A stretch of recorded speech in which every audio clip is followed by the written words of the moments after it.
नमस्कार, तपाईहरुलाई स्वागत छ। शिक्षक सेवा आयोग अध्यापन अनुमति पत्रको नमुना प्रश्नोत्तरको सङ्गालोको यो अर्को नयाँ एपिसोडमा कृपया भिडियो हेरिसकेपछि कमेन्ट गरेर प्रतिक्रिया दिनुहोला। यदि मन पर्छ भने लाइक गर्नुहोला। आजको लागि पहिलो प्रश्न रहेको छ, समाहित शिक्षा कार्यक्रम सुरु गरिएको पहिलो जिल्ला कुन हो? A Banke, B Udayapur, C Kabhrepalanchok, D Sindhupalchok. सही जवाब रहेको छ अप्सन ए बाँके। प्रश्न नम्बर 2, शिक्षाको पेशागत विकास कार्यक्रम टिपिडी लागू गर्नु पूर्व कति जिल्लामा परीक्षण गरिएको थियो? ए 6, बी 8, सी 7, डी 10। सही जवाब रहेको छ अप्सन सी 7 जिल्लामा।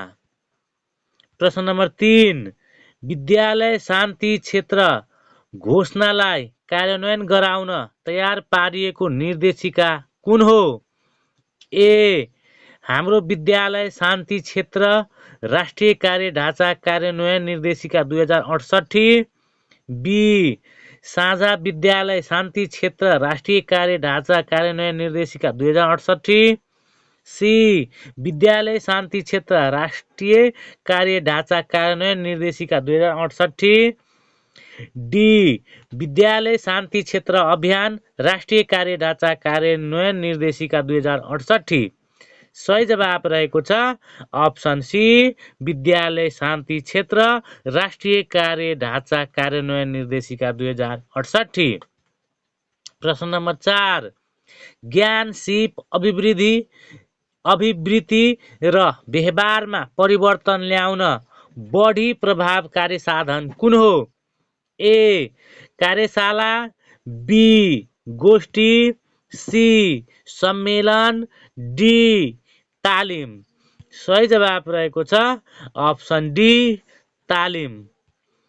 प्रश्न नम्बर 5, शिक्षा मन्त्रालयको स्थापना कति सालमा भएको हो? ए विक्रम सम्वत 2005 साल, बी विक्रम सम्वत 2007 साल, सी विक्रम सम्वत 2010 साल, डी विक्रम सम्वत 2011 साल।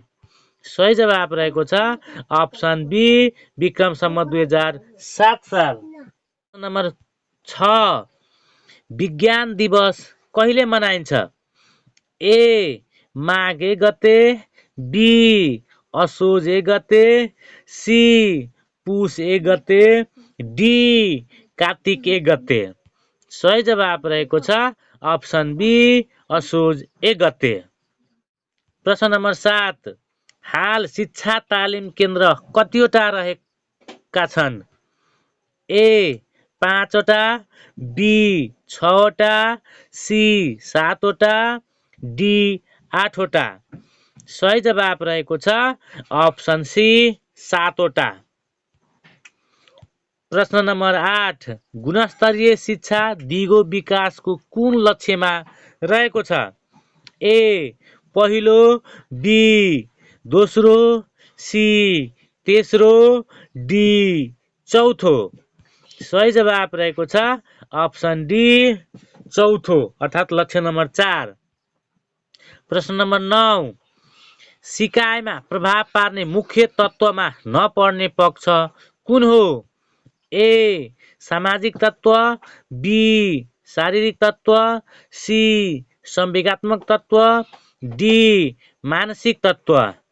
सही जवाब रहेको छ अप्सन ए सामाजिक तत्त्व। प्रश्न नम्बर 10, तल दिएका सिकाइ सिद्धान्त मध्ये सिकारु निष्क्रिय रहने सिकाइ सिद्धान्त कुन हो? ए अन्तर्दृष्टि सिकाइ सिद्धान्त, बी सामाजिक सिकाइ सिद्धान्त, सी शास्त्रीय प्रत्यावर्तन सिकाइ सिद्धान्त, डी क्रियात्मक सिद्धान्त। सही जवाब रहेको छ अप्सन सी शास्त्रीय प्रत्यावर्तन सिकाइ सिद्धान्त। प्रश्न नम्बर 11, नेपालको वर्तमान संविधान अनुसार राज्यका नीतिहरू कतिवटा रहेका छन्? ए 11 वटा, बी 13 वटा, सी 23वटा, डी 8वटा। सही जवाब रहेको छ अप्सन बी 13वटा। प्रश्न नम्बर 12, विद्यालय सामाजिक परीक्षण मापदण्ड 2078 अनुसार सामाजिक परीक्षण समितिको संयोजक को हुने व्यवस्था रहेको छ? ए शिक्षक अभिभावक सङ्घको अध्यक्ष, बी सम्बन्धित विद्यालयको सी शिक्षक प्रतिनिधि, डी विद्यालय निरीक्षक। सही जवाब रहेको छ अप्सन ए शिक्षक अभिभावक सङ्घको अध्यक्ष।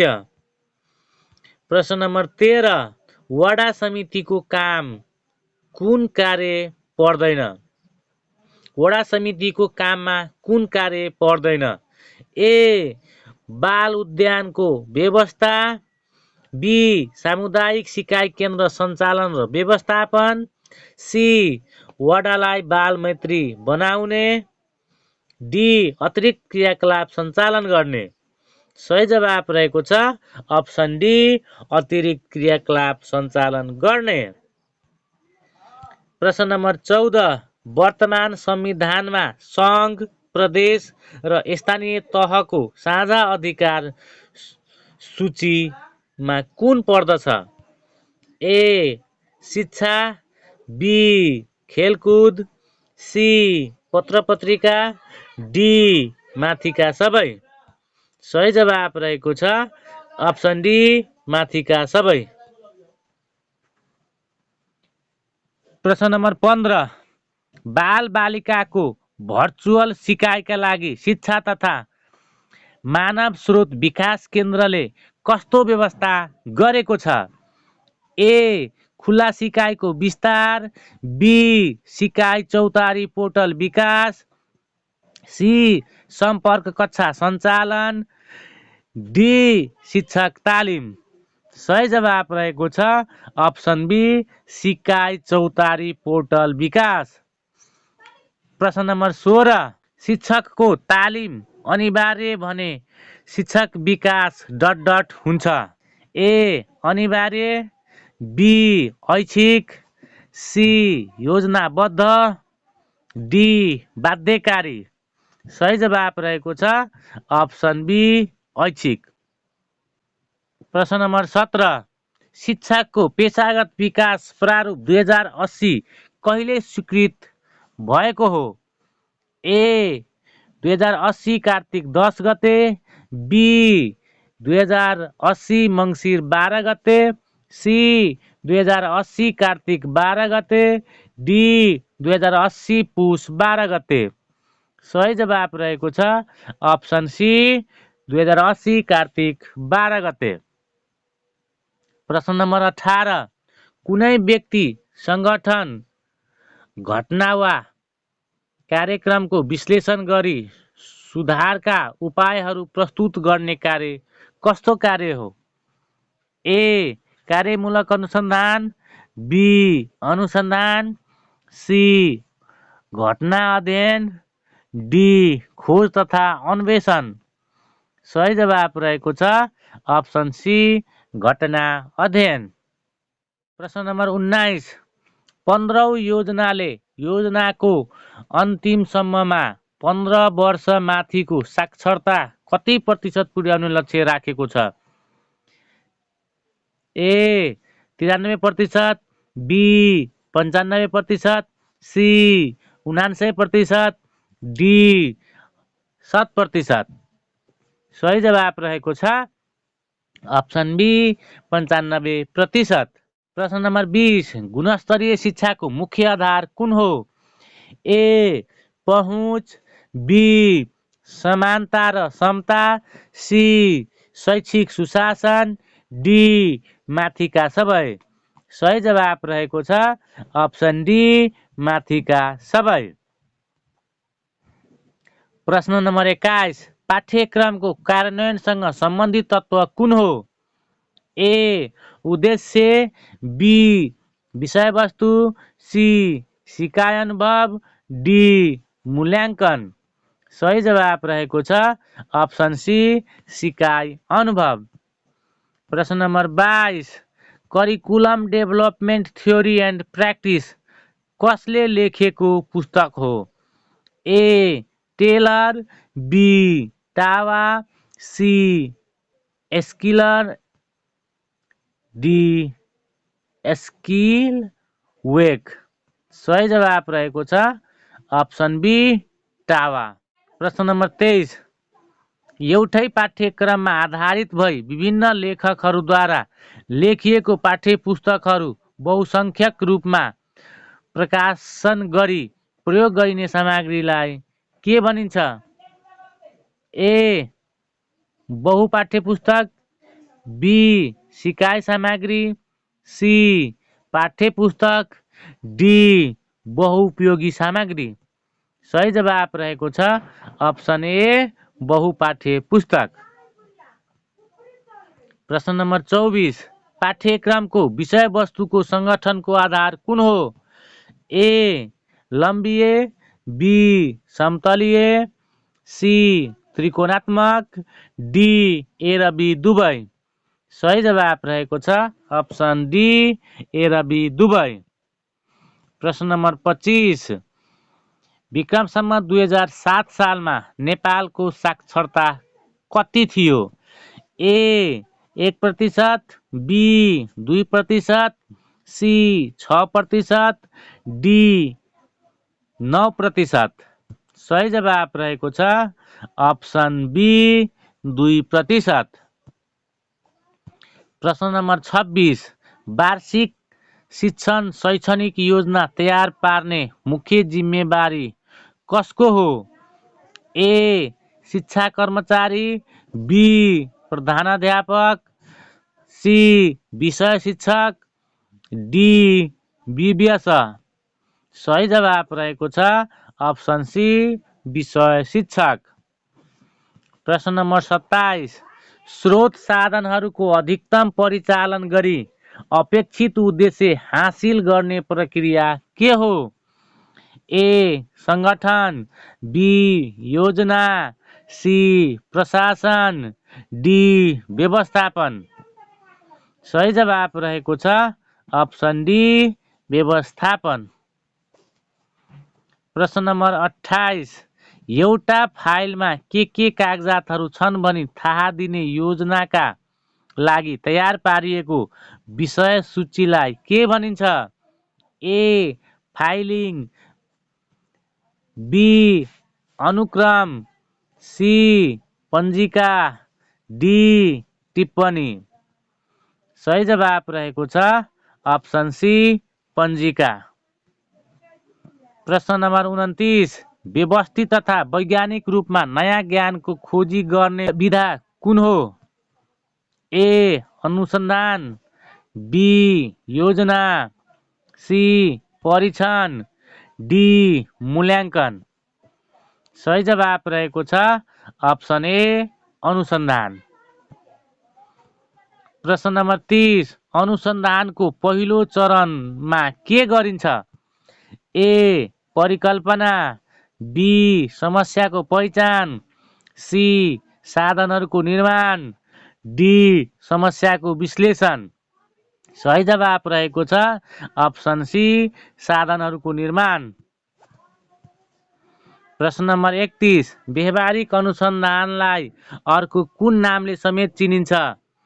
ए समस्या उन्मुख अनुसन्धान, बी कार्यनिर्देशित अनुसन्धान, सी कार्यमूलक अनुसन्धान, डी उपलब्धिमूलक अनुसन्धान।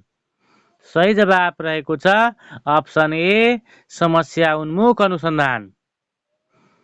प्रश्न नम्बर 32 लेटर ग्रेडिङ निर्देशिका 2078 मा कतिवटा उपलब्धि स्तर कायम गरिएको छ? ए 7, बी 8, सी 9, डी 10। सही जवाब रहेको छ अप्सन बी 8 वटा।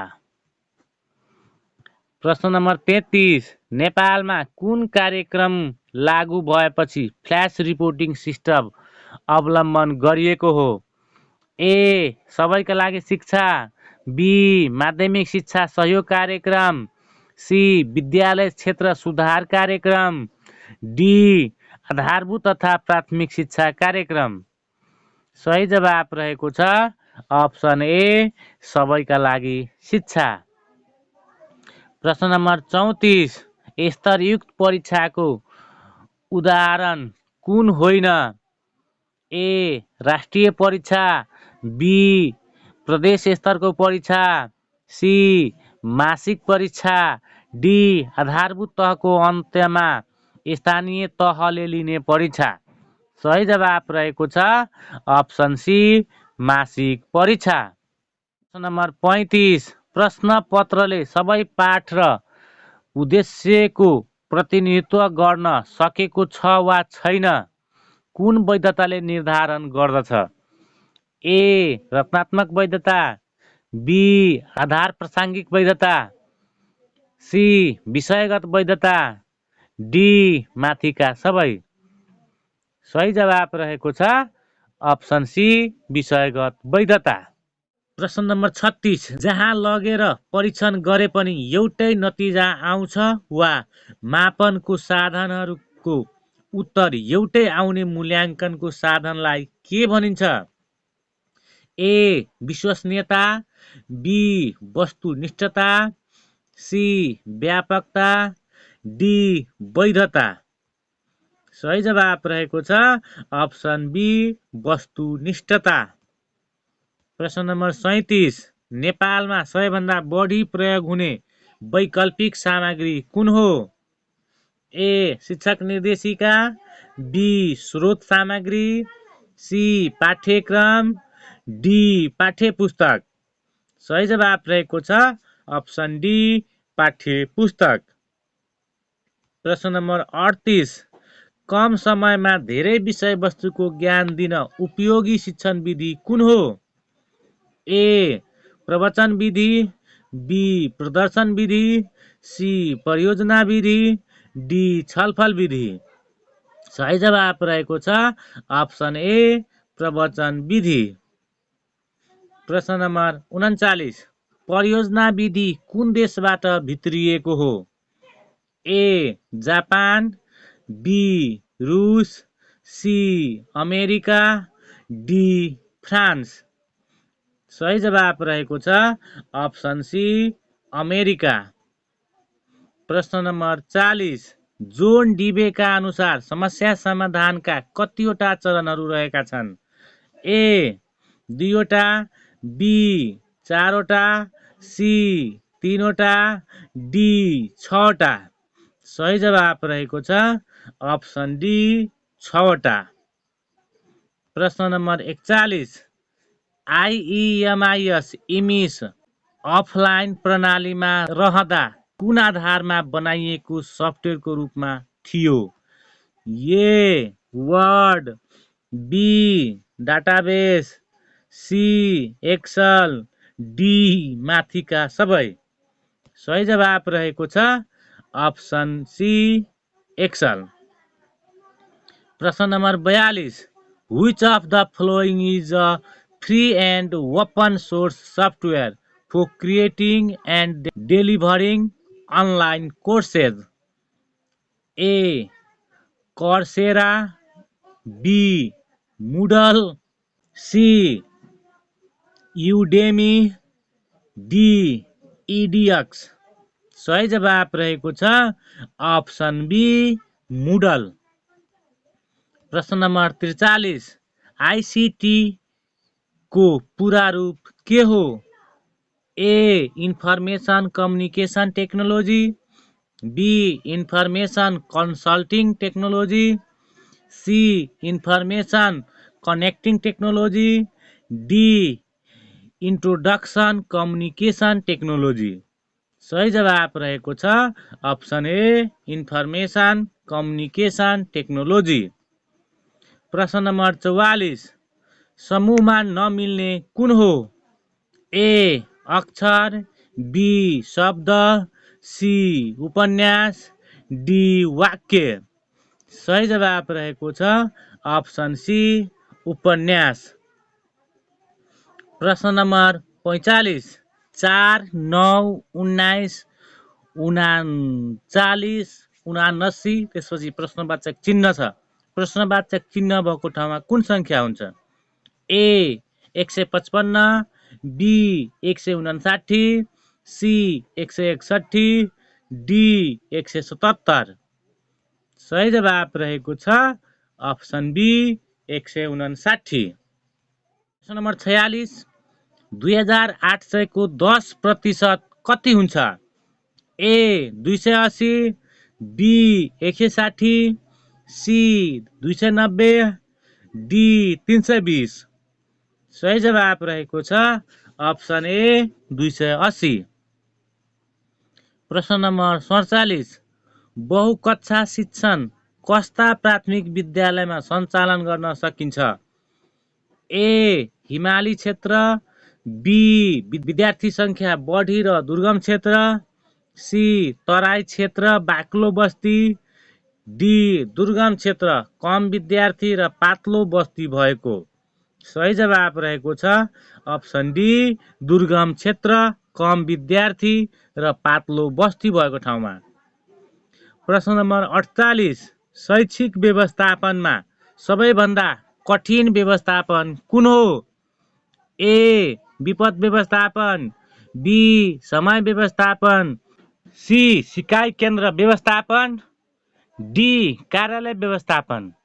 सही जवाब रहेको छ अप्सन ए विपद व्यवस्थापन। प्रश्न नम्बर 49, प्राविधिक शिक्षा तथा व्यावसायिक तालिम परिषदको अध्यक्ष को हुने व्यवस्था रहेको छ? ए सचिव शिक्षा मन्त्रालय, बी सदस्य लोकसेवा आयोग, सी शिक्षा मन्त्री वा राज्य मन्त्री, डी निर्देशक शिक्षा विकास निर्देशनालय। सही जवाब रहेको छ अप्सन बी सदस्य लोकसेवा आयोग। प्रश्न नम्बर 50 र आजको लागि अन्तिम प्रश्न, मल्टिग्रेड मल्टिलेभल नेपालमा कहिले लागू गरियो? ए विक्रम सम्वत 2066 12 को महिना 28 गते, बी विक्रम सम्वत 2066 12 को महिना 19 गते, सी विक्रम सम्वत 2066 12 को महिना 20 गते, डी विक्रम सम्वत 2066 12 को महिना 12 गते। सही जवाब रहेको छ अप्सन सी विक्रम सम्वत 2066 12 को महिना 20 गते। बेलासम्म भिडियो हेर्नुभएकोमा तपाईँहरूलाई धेरै धन्यवाद। यस्तै भिडियोको लागि मेरो च्यानल सब्स्क्राइब गर्नुहोला। फेरि अर्को एपिसोडमा भेटौँला। नमस्कार।